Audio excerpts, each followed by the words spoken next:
Now for my favorite question and definitely the most popular question. What do you post? And what is my niche, right? This is 1000% the question that I get asked the most often. And that hasn't changed in the last 5 years as I've been helping creators all across the world. Because fundamentally, this is the question, right? If you can figure out what to post, then you have no problem being consistent. If you figure out what to post, then you have no problem serving an audience. If you know what to post, then you have no problem building one of the largest brands ever, if you choose to, right? And that then sets me up to show you literally my favorite framework that I made in my bedroom when I was in my second year of college. So it was in a basement apartment, and now it's being used and termed all across this creator education industry. It's called My Creator Vision, and I hope that we can trademark it and that it can always stick by me. But let me explain what it's all about because it will answer every single one of those questions that you have for yourself.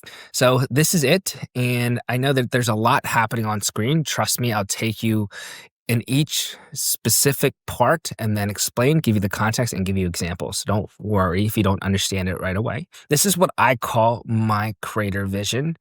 And the reason why I've coined it this vision and why I talk about it in the prospective term, it's because this is your North Star. As a creator, I talk to you about how you have a trillion decisions that you have to make all the time about what to post, who to work with, how do you serve your audience, who's my audience, all of those questions. And you need something as your guiding factor so you know what type of decisions to make.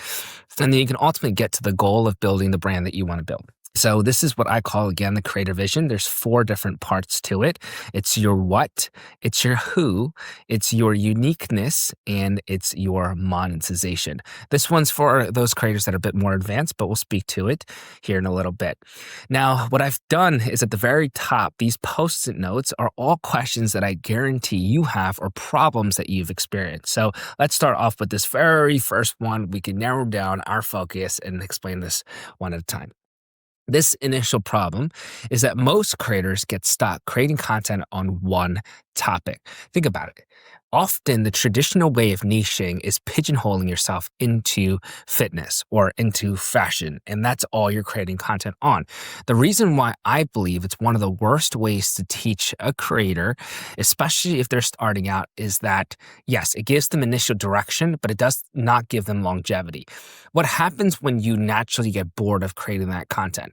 How do you then build a separate audience? Well, you can't, right? You're stuck. How are you going to completely transition in creating another piece of content that's about something different and you expect people to care? They won't. Or what do you talk about when you then go through an experience where you are evolving as a person, right? And your content needs to match that. So I am the best example of this. I went from literally a bad student to a good student, but then as a student, then went into being entrepreneur, then went to being a full-time creator slash entrepreneur, then going into being a biomedical engineer investor. Like I have these different evolutions of my life. I did not want to be the creator creating study content after graduating, right? Why would I do that? That is, in my opinion, not challenging for myself. And it's also not akin to my life. I never want to be stuck somewhere, right?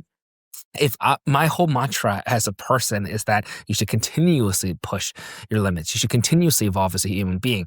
Of course, my content needs to match that journey. And that is what the creator vision is all about, right? It's the ability to actually evolve. But for most creators to get stuck on creating that one thing because someone told them you have to only stick to this place. You need to really get specific on exactly who you're serving. And I believe it's not the universal way of doing it.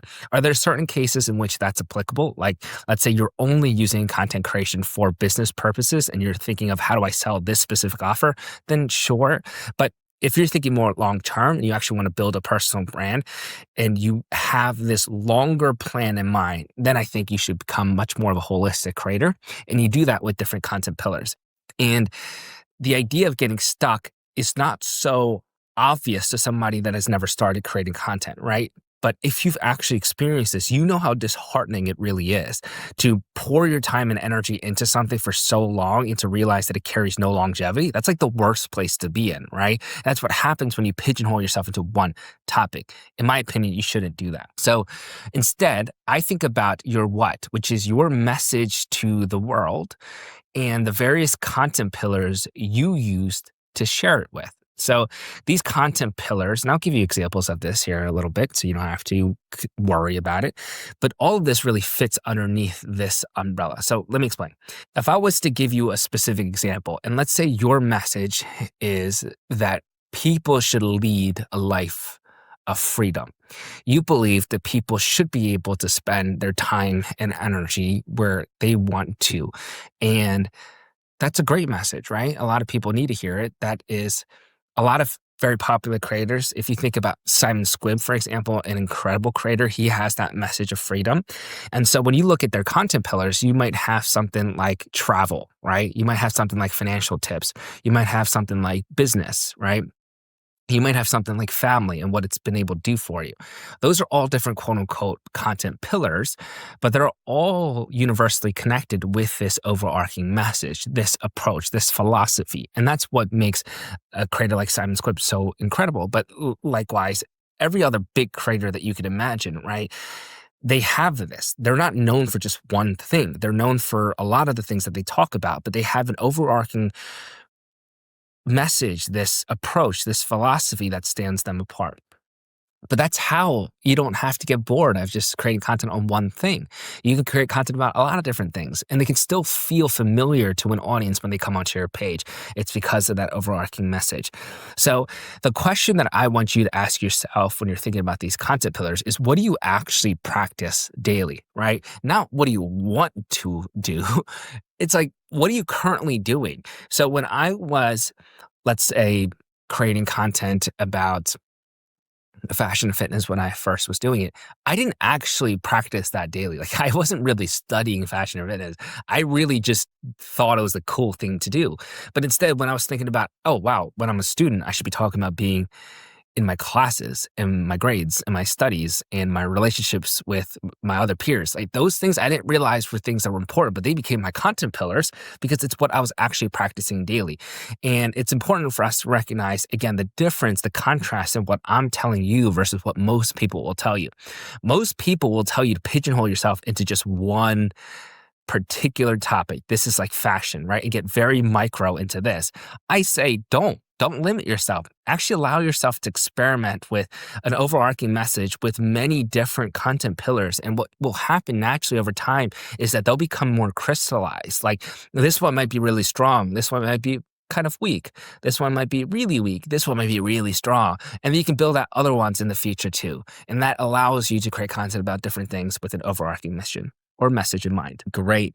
Now let's go into the second problem. The second problem is that most creators can't build community. Now, they can go viral, or they can have, and I have a very specific example of somebody who I'm friends with, so they'll be okay with me sharing this, but they've grown an audience of over, I believe, like 8 million, 9 million across their platforms, right? And it's probably a creator that you know because they've blown up many times before. The issue is that they can't monetize at all. And now their Instagram, literally, they're completely done with, and their TikTok the same way. And now they're trying to make money through, let's say, like a drop shipping coaching thing on the back skirts of it, not even really through their own audience. And the reason why that happens is because they never thought about community. They never thought about actually building an audience that can really, really be with them for a long period of time, right? So they don't think about who they're serving. And if you don't know that, you don't actually have the ability to increase engagement, especially during those low moments, and you don't have like an arsenal of content that you can pull towards, then that becomes a ginormous issue, because then you'll remain in that plateau, and then we'll go into the negative followers and stay there and completely lose control of your organic traffic source. So this is why your who matters so much. This is your target avatar. Your demographic, yes, which is the more obvious one of your age, your gender, location, occupation. The platforms tell you, and it's very, very evident. But this one is, I believe, significantly more important. And this is where I will focus literally all of my time, attention, and energy on. So, this is your psychographic. Your psychographic are the values, your interests, your pain points, your goals, your lifestyle, and the content that they're already consuming. So, in other words, in simple words, it's actually putting yourself in the shoes of that audience member. It's actually looking ahead and saying, wow, this is a real person. They likely are going through their own experiences. What is it that I can help them with, right? Where do their values reside? Where are their interests? Where are their actual struggles in life? And that's probably a really large one to focus on the pain points here. And when I was telling you that one story of how when I was in the flight to go to Dubai and I filmed this video and it's literally just me with a huge bunch of text above me but got 1 million+ views. The reason is because I understand my audience's pain points so well. Again, when I talked about how basically every piece of content is a testing of a different angle, this is how you can really get a good sense of what is really resonating with your audience. But this is also where being in your DMs actually compounds over time, right? And by the way, with that whole DM thing, and I'm so serious about this. And it's one that my team initially didn't understand. It's one that anytime I talk to a different creator, they have no idea what I'm talking about because they think it's absurd that I spend so much time on my DMs. But now when we sell Creator College, and Creator College is like a $5,000 program, sometimes we have $5,000 per month programs, right, for Creator College, and people will purchase. And when we look at our DMs, it's like I DM'd them like 3 years ago and I completely forgot, right? But that's really cool because that built a relationship and it really does come to fruition. But it's because your DMs and your ability to create content to test different angles are all about these things. It's about figuring out your psychographic of your audience. This is also another really big one, right? So your content. When I say content, I mean the content that your audience is currently consuming. Remember, if we're looking at the broad scope, this is still your avatar. So what content are they currently consuming? Who are they listening to? Are they listening to these big creators? Probably. What are their angles? Like, what are their pain points that they try to resolve in their content? Well, those probably should be inspos for you in terms of substance of content, right? Like angles. And it's important for you to recognize too. So the principle I want to actually guide you here on is the younger you principle. To be honest, even if you're a more advanced creator, I would probably still reconcile with this. But if you are definitely an aspiring creator, an emerging creator, you should definitely think about the younger you principle. When you think about who to target the person that you were 2 to 3 years ago. And I mean that, right? 2 to 3 years ago, you were a different person than you are currently today. Hopefully you've made some changes in your life and you're a better person today than you were 2 to 3 years ago. That is the person you should speak to, directly to. Why? Because you don't really have to do too much research and you can just start creating content because you've lived that experience. But also you actually have knowledge to share to those people. You shouldn't be targeting, and this is the thing that I see all the time. People give me their creator visions to review. And the reason why it's so important is because it completely changes the landscape of how we talk about content, how we converse about it, and how we can coach you, to the point that I spent about 80 hours that first week just reviewing creator visions for all of our cohort students all the time. In all of our VIP cohorts, every single first week, I'm like, there are 80 hours just to review creator visions for every single person. That's how important it is. But the worst common mistake that I see all the time is someone that gives me this and they're trying to target successful entrepreneurs and they're saying that their age demographic is 28 to 32, but they're 26 years old and they've made $5,000 as an entrepreneur. I'm like, what business do you have trying to teach to those people? They're not going to take you seriously, right? And why should they? Because they have much more experience than you. Target someone that's 2, 3 years younger than you that would love to have $5,000 extra. That would love to be able to start their own business, that wants to know the legalities behind starting your own first company. Like those people you should speak to, right? And that's what the younger you principle really speaks to. Now I want to talk about this third problem. Most creators feel that they have nothing to offer, meaning that most creators go through imposter syndrome. Like even if they hit 10,000 followers, they'll be like, do I really have something to offer to 10,000 different people? And then when they hit 1 million followers, they'll be like, do I really have something to offer for 1 million people? And it really eats at you, especially if you constantly think about black and white situations. And I'm going to explain, right? So if you think you have nothing to offer, remember your uniqueness, which is your truth. And everyone needs to listen to me very carefully when I say this. And you can really play this part of the video multiple times over so they can be fundamentally ingrained in your head. This content, your truth content, is where your most powerful content resides. It's the greatest way to build connection. And especially for a creator that's just starting out, it's the easiest way to go to 0 to 10,000 followers, building the right audience, right? People that care about you. In other words, you as a creator have to to tell your story a trillion different times for the next several years. And you have to keep doing it and keep doing it and keep doing it and keep doing it. And I get this story often from a lot of more successful entrepreneurs in those conversations, but they'll say things like, June, I really don't know if I should share these parts of my painful experiences from the past because won't it reduce my credibility? I have a very specific example, an incredible human being named Felicity Morgan. Her account is I am Felicity Morgan. She's brilliant. And she was only creating authoritative content, right? A content that was showcasing credibility because she was so successful as a business owner. She was making $6 million per year. She's incredibly smart. But I told her, I was like, no, you have to tell your story because you need to deepen that connection with your audience. And the more you do that, the more eyeballs you actually garner to your account. She grew 20,000 plus followers underneath my work with her for 4 weeks, and she was making a single post $100,000, right? Like she's incredible.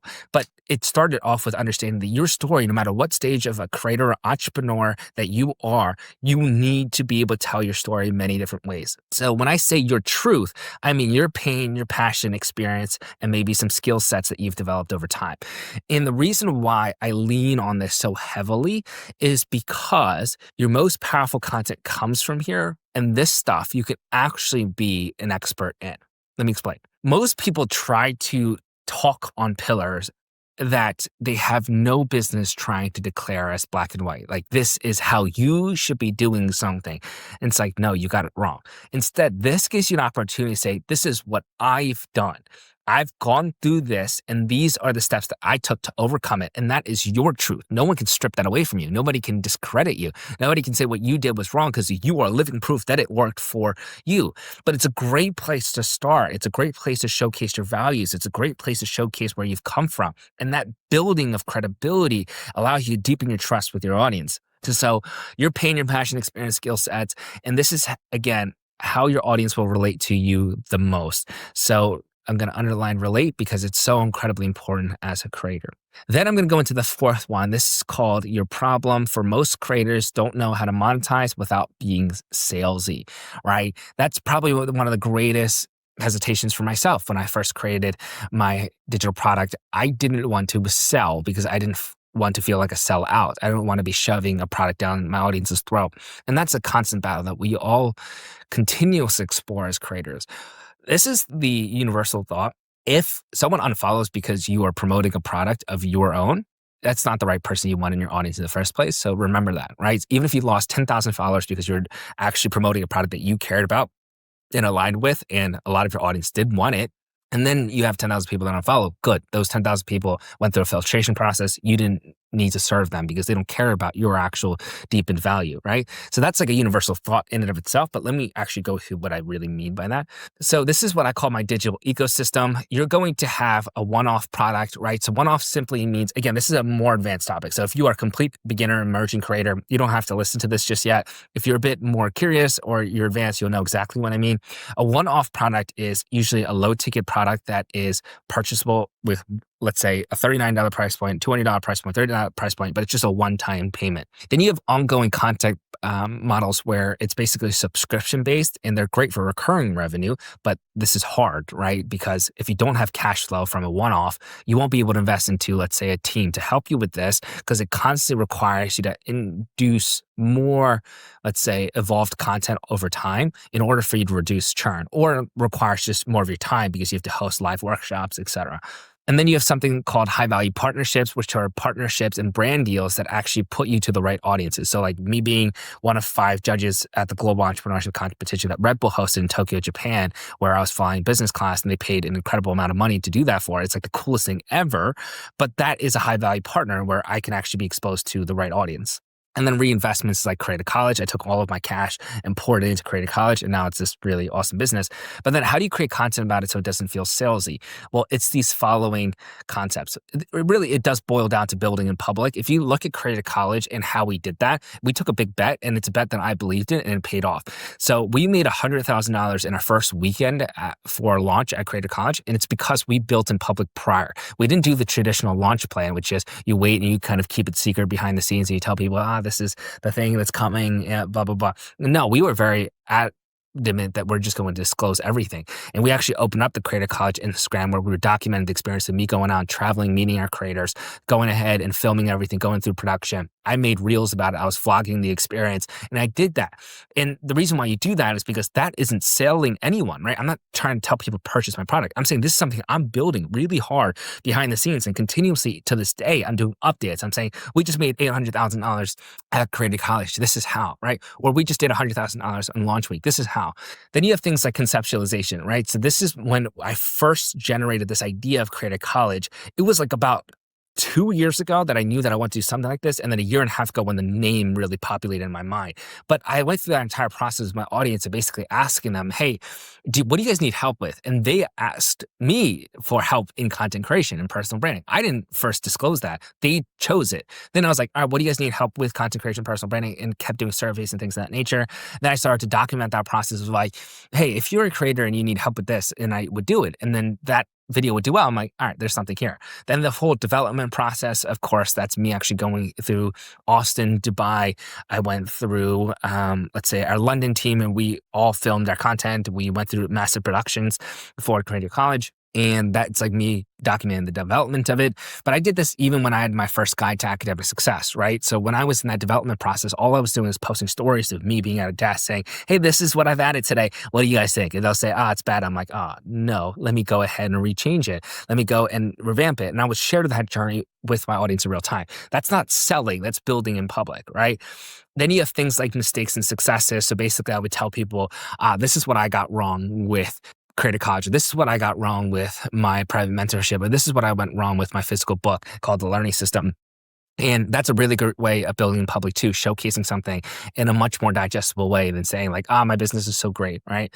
Then you have things like feedback and actually applying that feedback in real time. So for us, when we are doing Creator College, this is an example of feedback, right? We start to get feedback from people that they want Creator College to be more accessible. Great, feedback. I'm actually applying that and showing that I'm applying in real time. Maybe if you're talking about brand deals, you're applying for landing a deal, and it's like you getting so happy because you've landed something, like super excited about it. And I've seen a really great creator in the running space that was doing this for the Hoka brand.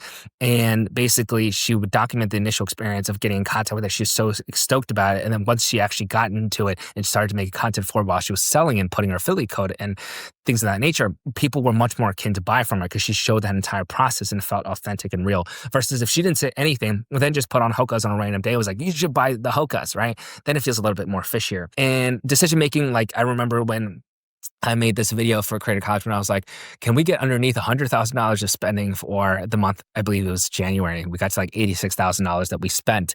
And this, like that whole process, right? The more you document that experience, the easier it is for people to fall in love with the brand, the community side of it, and the easier it is to build something in real time.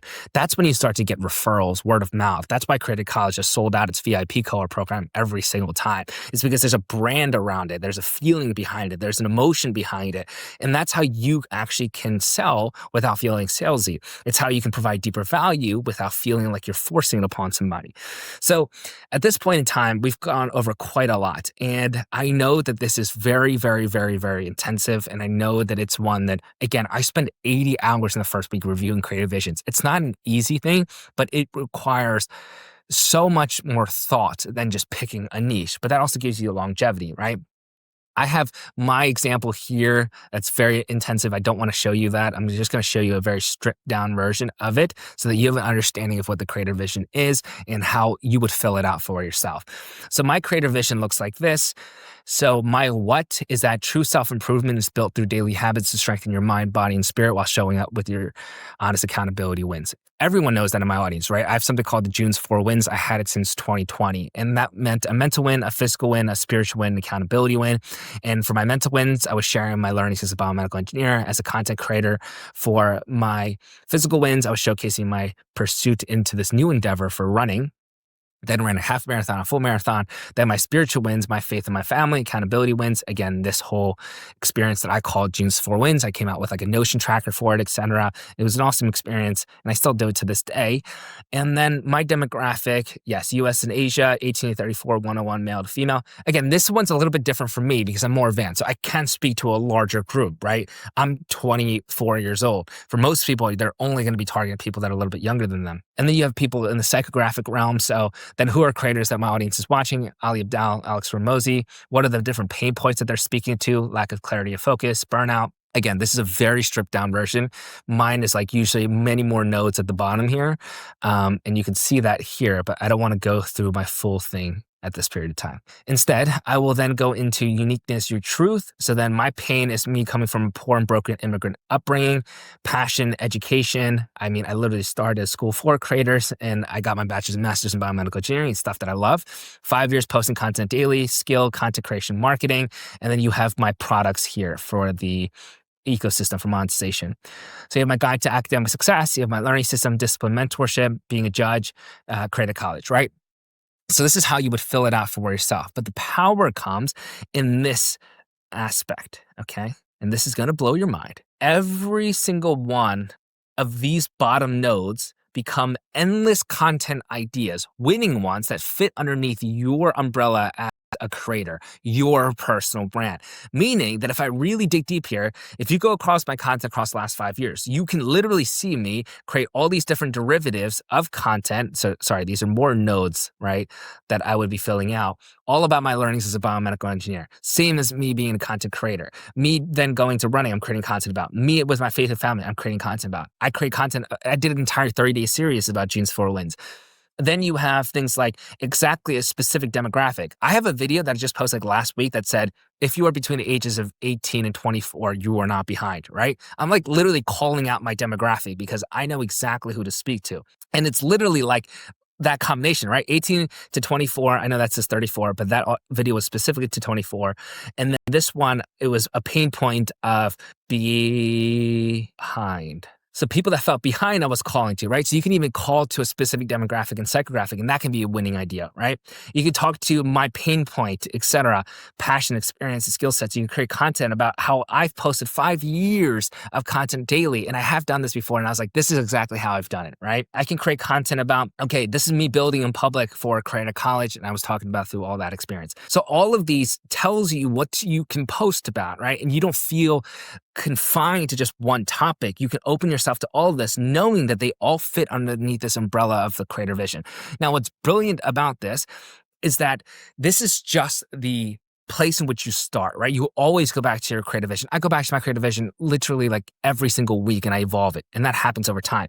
But you can actually lean into certain nodes more at particular seasons of your life. And as you evolve, you can lean away from it. I'll show you. So if you look at my content last year and a half, I actually started to sway away from this. Biomedical engineering, I actually have swayed away from it. Why? Because I knew that I wanted to build Creator College, and that needed to be a huge focus. So I need to bring the right audience in for that and continuously nurture my audience. So for like the last year and a half, it's mostly about content creation, personal branding, marketing, digital products of that landscape. So that okay, now when Creator College happens, it was a massive success.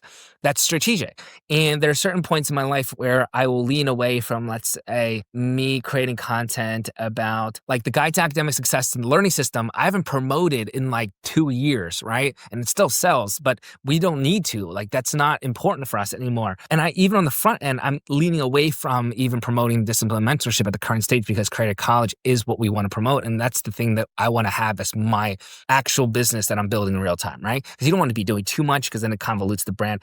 Anyways, so I'm doing that and I'm leading towards this. So what happens over time, you start to lean into certain nodes, but they still fit underneath the umbrella. What most people do is that they only have one topic that they create content about, and then out of nowhere, they try to evolve, and they're like, I want to create content about business. And it's like their entire audience flops, and it's like, yeah, why? Because you built an audience based on one thing, and that's what most creators get stuck on. So that's why it's so brilliantly powerful. Now, moreover, I want to actually tell you like exactly what to post, but I would be here for literally weeks trying to show you the different things that you can start with. Because if you are a creator that's an entrepreneur, then obviously you're going to have certain things that you would need to focus on creating about. You need to have more credibility content versus if you're somebody that is literally starting with zero skill, maybe you start creating content about something different, right?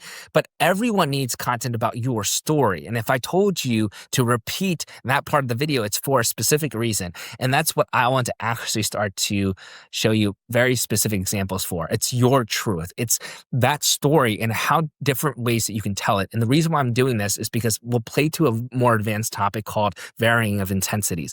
I'm going to repeat that. Varying of intensities. As a creator, you're often going to want to create content that feels really, really high in production, and you're going to spend so much of your time and energy, but you're going to quickly realize it's not always worth it. Instead, you as a creator need a comprehensive plan that varies intensity levels so that you can actually show up on a regular basis. So I'm going to show you different formats of actually telling your story, and they're all going to be very different in intensities, and they all still work. So this is example number one. A popular trend, me telling a story. It's a 6-7 second video. And I wrote in here, I'm 24. I'm not afraid to admit that. One, I don't have many friends. I think I learned to be independent after my parents' divorce. But sometimes I wonder if I took it too far. There's this pressure I carry to provide for my family. It means a lot to me, but honestly, it wears me down more than I like to admit. Number three, I struggle to let myself rest. Even when I'm exhausted, there's a voice in my head that says I haven't done enough yet. Number four, I'm terrible at multitasking. During launch week, I couldn't even bring myself to clean my apartment. If I'm focused on one thing, everything else just disappears. Number five, I move fast, maybe too fast. Sometimes I don't even fill my water bottle all the way up because I feel like I need to be on to the next thing. I don't have to read every single one of them, but that video took me probably at most 20 minutes to make, right? That's a very low intensity format that got 2.4 million views. And it's because it's me telling my story and allows me to deepen my connection with my audience and allows me to showcase the things that are a little bit more vulnerable to me. Now I want to show you a little bit more of an intense format. So this probably took me about 5 to 6 hours to edit and put together. And it's interesting because this format, I tell every one of the Creative College cohort students to do. And I've seen the most insane results. So if you want a video to like immediately do, just do this one. Literally, it's the coolest thing ever. Felicity did one, blew up. I believe we have one from Veronica that blew up, got 1 million+ views. And we have all the time creators making content about their stories. And it feels very aligned to them. They get very powerful messages in their DMs. And they're like, this is the thing that I want to create more content on. So here's a more intense format. This is the end. Hold your breath and count to 10. Feel the earth move. Hear my heart burst again. This is the end. After I've dreamt this moment, so hold you I hold it. Slipped away on stone. If the sky falls and it crumbles, we will stand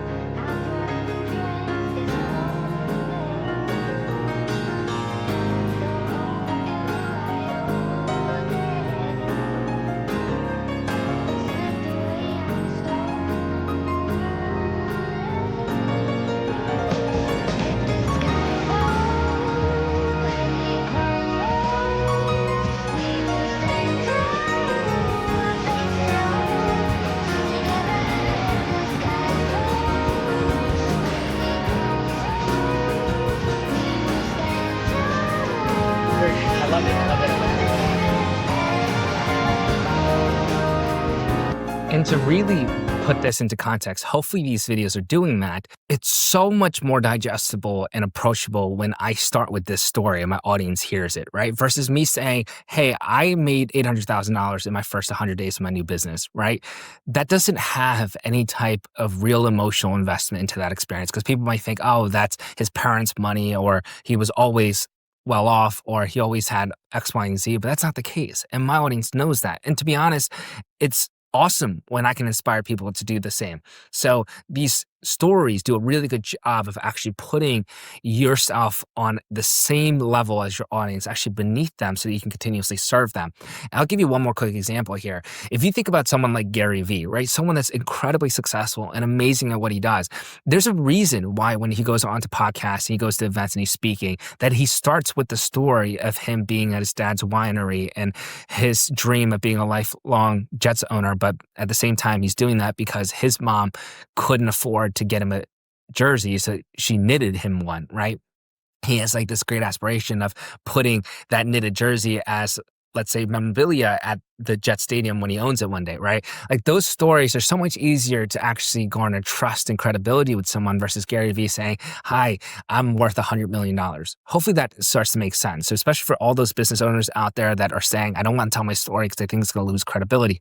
I actually think it does the opposite. Here's now the most intensive format. This is what I call a combination of A-roll plus B-roll. The first one was something that I call a silent film content. So that's like text and B-roll with music. Then you have the second one that is what I call a much more advanced silent film one. And then this one is A-roll plus B-roll. So it's A-roll, it's something that I'm actually talking to camera, and then B-roll content that is being overlaid on screen. For a lot of new faces here, so I want to take a second to reintroduce myself. Hi, I'm June. I've been posting every single day for the last 5 years, and if you followed me for a while, you've seen it all. My breakups, my burnout, my bad grades, to graduating with both my bachelor's and master's in biomedical engineering with a neuroengineering concentration. You saw me launch my first product, crash my first website, struggle again and again, and eventually build a 7-figure business. Every part of my life has been documented intentionally because it's always been about showing the process and teaching the lessons that I've learned along the way. And while a lot has changed, one thing hasn't: the mission. To help you win smarter, faster, and with more clarity. Not through hype, but through systems that actually work. I started by building systems just for me, but then quickly realized they were helping millions of others too. The learning system turned into a real book that hit #1 on Amazon's new releases, helping students and professionals across law, medicine, and more learn better. Then I built a system for discipline, energy, and focus, grounded in neuroscience, now used by thousands inside my mentorship. And Creator College, a content system that's helped people grow their audience, create content more efficiently, and turn their story into income. The truth is, I didn't come from shortcuts. I grew up in a poor, broken immigrant household, no connection. So I started treating life like an engineer. I broke things down and built systems for people like me. Ambitious but overwhelmed, driven but directionless. People who don't need more noise. They need step-by-step clarity. Whether you want to build healthier habits or create content that actually grows, this page is here to give you the that took me many days to actually put together, but that's the whole difference, right? Of the different intensity levels. I would probably post this video once a month at most. The other silent film one, probably something like once a week or once every 2 weeks. But that first one, where it was like a 6-second video and still got a ton of different views on it and people that are asking questions about my life, which is great, that took me a lot less time. So that's probably going to be my highest frequency. Hopefully that makes sense. So it is a much more advanced topic if I was to sit here and craft a comprehensive plan for it. It's what we do for our cohort students. It's what we do for our pro students. And that becomes a much, much bigger conversation. But for you to understand that it's okay to do lower intensity content because it allows you to remain consistent and also allows you to tell your stories still is a great idea. And if I go into my Creator College community right now, I actually remembered that I sent them a ton of inspo content. It's what I do for our students because we work with them on a daily basis. And with them, I actually sent over here various story formats that I just found in the last hour. So I'm actually giving this to them and all in different intensity levels, right? So I'm going to open up this one maybe and we can look at it together. Moving to Bali was a huge mistake, and here's why. I'm Reed, and I just turned 23 and moved to Bali to build my personal brand and change my life. So this one's called a voiceover, right? A narrative one. A few months ago, I told myself I'd try it for a short time, but now I know I can never go back to normal. Every day, surrounded by some of the best entrepreneurs and creators, all pushing themselves to be better. I train at the craziest gyms and eat some of the best foods for a fraction of the cost. And it wasn't about escaping my old life. It was about expanding into a new one. Honestly, moving to Bali was a mistake because now I know I'll never be able to live life any smaller than this. And that changed. Great piece of content. Okay, now I can go into, let's say, even if we're looking at carousel versions, let's see who this creator is. So this is a creator that is creating faith-based content that is talking about her testimonial, right? So she's going through her experience, basically telling her where she started from and then how she's ultimately gotten to where she is today. And that is the brilliance of what storytelling content looks like. And now we can look at another one that is a bit more intensive. And it's another example of that silent film content that I think was wonderfully done.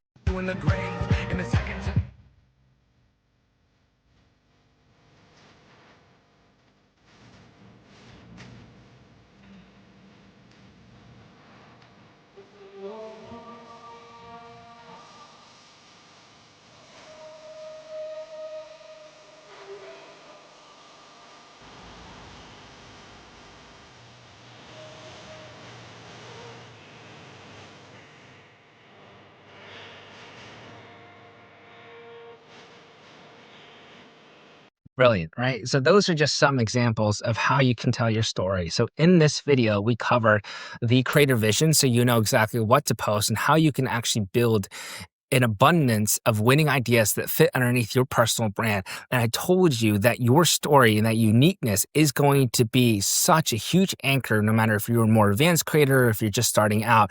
And I showed you specific formats that you can follow for that.